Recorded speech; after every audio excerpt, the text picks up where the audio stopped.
오늘은 예레미야 1장으로 하루를 시작하겠습니다. 예레미야는 이사야 선지자보다 약 100년 정도 후에 활동을 했던 선지자입니다.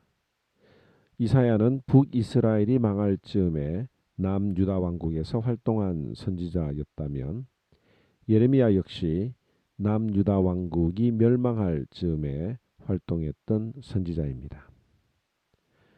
예레미야 선지자는 바벨론의 느부갓네살 왕이 예루살렘을 침략하는 것을 눈으로 목격한 선지자입니다. 여러분들 이 예레미야의 별명이 무엇인지 아십니까? 눈물의 선지자입니다. 왜냐하면 예레미야가 전해야 될 하나님의 메시지는 눈물 없이 전할 수 없는 내용이었기 때문에 그런데요. 예레미야가 전했던 메시지의 중심은 아주 심플합니다. 하나님을 배반하고 멀리 떠났던 이스라엘 백성들이 바벨론 손에 70년 동안 맡겨지기로 하나님께서 작정했다고 하는 것입니다. 그리고 하나님의 말씀 앞에 잘 순종하라고 하는 것이 예레미야의 메시지의 중심 내용입니다. 우리가 이 예레미야를 좀 더 이해하려고 하면 당시 유다를 둘러싼 국제 정세를 아는 것이 필요합니다. 아수르라고 하는 나라가 있었는데 이 북이스라엘을 멸망시킨 아수르는 여전히 남유다에게 위협적인 존재였지만 점차 쇠퇴하는 세력이었습니다. 그리고 그 당시에 애굽과 바벨론이 유다를 둘러싸고 패권 다툼을 하고 있었습니다. 이 남유다의 왕은 요시야 왕이 있었는데 이 요시야 왕은 친바벨론 정책을 썼습니다. 그랬더니 애굽에서 군대를 보내서 애굽과의 전투에서 요시야 왕이 전사를 하고 맙니다. 그 뒤에 세워진 왕이 여호아하스인데 이 요시야의 넷째 아들입니다. 그러나 왕위에 오른 지 3개월 만에 애굽의 포로로 끌려가게 됩니다. 그리고 요시야의 둘째 아들인 여호야김이 왕이 되는데 애굽 왕에 의해서 왕위에 올라 세워지게 됩니다. 그래서 친애굽 정책을 쓸 수밖에 없겠죠. 그런데 이것이 또 바벨론에게 눈의 가시였습니다. 그래서 바벨론이 애굽과의 전투, 갈그미스 전투에서 이기게 되면서 상황이 바뀌어 버립니다. 그래서 이 여호야김 왕은 바벨론으로 끌려갔다가 다시 돌아왔지만 이 바벨론을 배신하게 되면서 죽음을 맞이하게 됩니다. 그리고 그 뒤에 여호야긴이라고 하는 왕이 세워지는데요. 이 여호야긴은 여호야김의 아들입니다. 바벨론 공격을 견디지 못하고 결국 바벨론으로 끌려갔다가 3개월 만에 그의 통치가 막을 내리게 됩니다. 그리고 남유다의 마지막 왕인 시드기야 왕이 있는데요. 이 요시야의 마지막 막내 아들이 됩니다.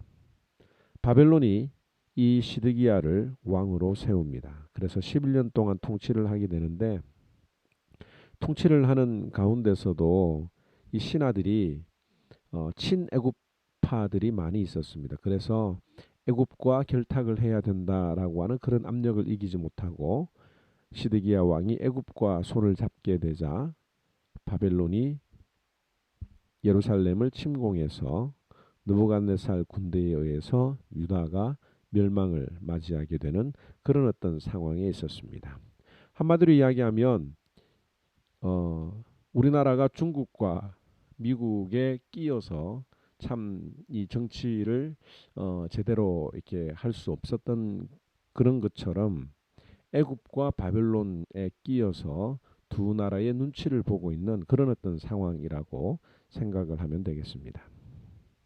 이런 상황에서 예루살렘에 있던 많은 거짓 선지자들이 이스라엘 백성들을 속였습니다. 하나님이 아수르의 침략도 지켜주셨던 것처럼 바벨론의 공격도 막아주실 것이라고 백성들을 안심시켰는데요. 그런데 그것은 하나님의 뜻이 아니었습니다. 하나님의 뜻은 바벨론에게 포로로 끌려가는 것이었고 그것을 그 하나님의 뜻을 전하는 것이 예레미야의 사명이었기 때문에 예레미야는 모든 사람들 공공의 적이 되고 말았습니다. 오늘 예레미야 1장은 예레미야를 불러주시는 장면입니다. 1절에 베냐민 땅 아나돗의 제사장들 중 힐기야의 아들 예레미야의 말이니라고 말합니다.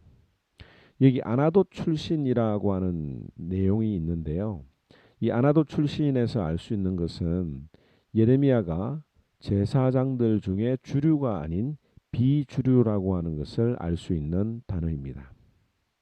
다윗이 통치할 때에 대제사장은 아비아달이었는데 솔로몬이 왕으로 즉위하자 아비아달 제사장은 솔로몬 대신에 아도니아를 왕으로 지지한 일이 있습니다. 그러다가 대제사장에서 파면을 당하고 고향이었던 아나돗이라고 하는 곳으로 쫓겨왔습니다. 즉 아나돗 출신이라고 하는 이 말은 더 이상 대제사장의 반열에 끼지 못한 비주류 제사장이라고 하는 것을 알려주는 단어가 됩니다. 아마 그래서 그랬을까요? 당시의 주류 종교 정치인들에게 예레미야는 더욱 미움을 받았던 것입니다. 그래서 하나님이 예레미야를 선지자로 불러주셨을 때에 예레미야는 자신을 아이라 나는 말을 할 줄 모른다고 했습니다. 아마 이런 이유 때문에 그가 그런 변명을 했는지도 모르겠습니다. 그런데 하나님께서는 8절에 너는 그들 때문에 두려워하지 말라라고 안심을 시켜주시고 또 이 일을 위해서 예레미야가 태어나기 전부터 너를 선지자로 선택하셨다라고 힘을 실어주십니다. 5절에 보면 내가 너를 모태에 짓기 전에 너를 알았고 내가 배에서 나오기 전에 너를 성별하였고 너를 여러 나라의 선지자로 세웠노라고 말합니다. 하나님께서 예레미야를 자신의 메시지를 전하는 선지자로 불러주셨는데 그가 전해야 될 메시지가 무엇입니까? 10절을 볼까요? 10절에 보면 보라 내가 오늘 너를 여러 나라와 여러 왕국 위에 세워 내가 그것을 뽑고 파괴하며 파멸하고 넘어뜨리며 건설하고 심게 하였느니라 하시니라고 말합니다. 여기 보니까 뽑고 파괴하고 파멸하고 넘어뜨리고 건설하고 심게 하는 것이 예레미야의 메시지의 중심입니다. 즉 하나님의 말씀을 전함으로 하나님 앞에 있는 가증한 것들을 뽑아내고 파괴하는 것이었고 뿐만 아니라 하나님의 말씀으로 새하늘과 새 땅을 건설하고 심게 하는 희망의 메시지를 전하는 것이었습니다. 그러면서 하나님께서 두 가지의 환상을 보여주시는데 하나는 살구나무의 환상입니다. 이 살구나무의 환상을 보여주신 이유는 뭐냐면 이 살구나무는 열매가 먼저 맺히고 나중에 꽃이 피는데 살구나무에 꽃이 핀다라고 하는 것은 살구나무의 생명이 다했다고 하는 것을 상징하는 것입니다. 또 하나는 끓는 가마가 북쪽에서 기울어진 것을 보는 환상을 보았습니다. 이것은 북방 나라들을 통해서 예루살렘 성과 유다 모든 성읍을 하나님께서 치실 것이라고 하는 것을 보여주는 것이죠. 그리고 남유다가 멸망하는 이유가 무엇이냐? 16절에 무리가 나를 버리고 다른 신들을 분향하며 자기 손으로 만든 것들에 절하였기 때문에 내가 나의 심판을 그들에게 선고하여 그들의 모든 죄악을 징계할 것이라고 말씀하십니다. 사실 주류 사회에 반기를 드는 일은 쉬운 일이 아닙니다. 게다가 솔로몬 왕 대신에 아도니아를 왕으로 내세웠다가 실패한 경험이 있는 자손이라면 더욱 그럴 것입니다. 뿐만 아니라 선지자가 전해야 되는 메시지가 희망의 메시지가 아니라 절망과 심판의 메시지라면 더욱 사람들에게 환영을 받지 못할 것입니다. 그러나 하나님께서는 그런 예레미야에게 이렇게 말씀하십니다. 두려워 말라. 내가 그들 앞에서 두려움을 당하지 않게 하리라. 견고한 성읍, 쇠기둥, 놋성벽이 되게 하겠다라고 말씀하십니다. 실제로 예레미야는 이 말씀을 전하다가 매도 맞고 착고에 채워졌고 웅덩이에 던져져 죽을 위기도 겪었습니다. 그런데 이상한 것은 왜 하나님은 이런 일들이 일어나기 전에 미리 막아 주시지 않으시느냐라고 하는 것이죠. 19절에 보면 그들이 너를 치나 너를 이기지 못하리니 이는 내가 너와 함께하여 너를 구원할 것임이니라고 말합니다. 막기 전에 붙들어 주시면 좋을 텐데 그들이 너를 칠 것이다 라고 하나님이 예언하시는 거죠. 우리가 이 말씀을 통해서 깨달을 것이 있습니다. 하나님 우리를 도와주시고 함께 하시는 방법은 환난을 피하는 것이 아니라 어려움과 환난 속에서도 신자로서의 삶을 살도록 해주시고 그리스도인의 사명을 완성하게 하신다는 것입니다. 신자들은 십자가의 고난을 피하는 자들이 아니라 당당하게 맞설 때에 하나님의 도움과 은혜를 체험할 수 있다는 것이 아니겠습니까? 이것이 예레미야의 삶이었고 그의 눈에 눈물이 마르지 않았던 이유라고 생각이 됩니다. 오늘 이 말씀 기억하면서 하나님이 나를 무엇으로 어떤 일을 하도록 불러주셨는지 돌아보고 또 그 일이 세상 사람들에게 손가락질을 당하고 또 비난을 받는 그런 일이라 할지라도 그것을 피하는 것이 아니라 그럼에도 불구하고 그 가운데서 하나님을 발견할 줄 아는 저와 여러분들이 되기를 주님의 이름으로 축원합니다. 예레미야 제1장. 베냐민 땅 아나돗의 제사장들 중 hilki야의 아들 예레미야의 말이라. 아모니 아들 유다 왕 요시야가 다스린 지 13년에 여호와의 말씀이 예레미야에게 임하였고 요시야의 아들 유다의 왕 여호야김 시대부터 요시야의 아들 유다의 왕 시드기야의 11년 말까지 곧 5월에 예루살렘이 사로잡혀 가기까지 임하니라. 여호와의 말씀이 내게 임하니라. 내가 너를 모태에 짓기 전에 너를 알았고 네가 배에서 나오기 전에 너를 성별하였고 너를 여러 나라의 선지자로 세웠노라. 내가 이르되 슬프도소이다. 주 여호와여 보소서. 나는 아이라 말할 줄을 알지 못하나이다 하니 여호와께서 내게 이르시되 너는 아이라 말하지 말고 내가 너를 누구에게 보내든지 너는 가며 내가 네게 무엇을 명령하든지 너는 말할지니라. 너는 그들 때문에 두려워하지 말라.